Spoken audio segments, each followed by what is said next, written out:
after the students introduced to cricket at the basic school level, and they start playing it at the primary school level, and then to the high school level, then there must be another outlet. One of the driving factors behind champs, because not many of the students will go on to be world class. Less than 1% of the students who take parts in champs go on to be world class athletes. So there are two other things need to be done. A memorandum of understanding with tertiary institutions to provide scholarship for cricketers.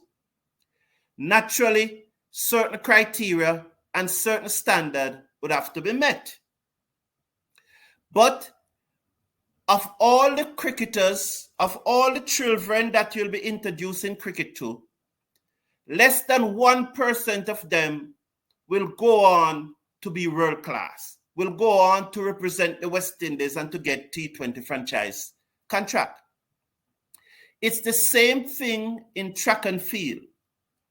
Despite the thousands of children that compete at champs each year, less than 1% of them go on to be professional track and field participants. The outlet for them is that champs provide a avenue for them to go to universities in the United States.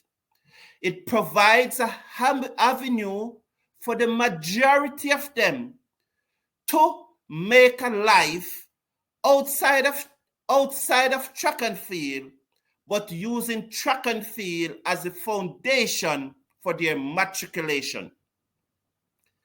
A large number, the vast majority of these children are from very poor background, and they use track and field as an outlet.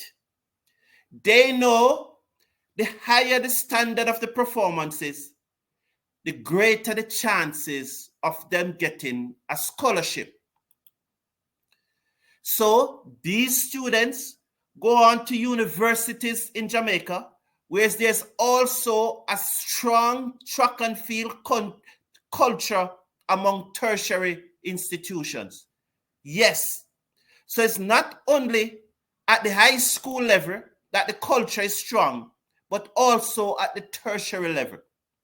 And they get scholarship not only to go to tertiary institutions in Jamaica, but they also get scholarships to go to universities in the United States.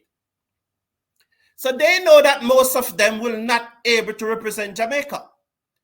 They know, however, that there's an opportunity to change their life through track and field.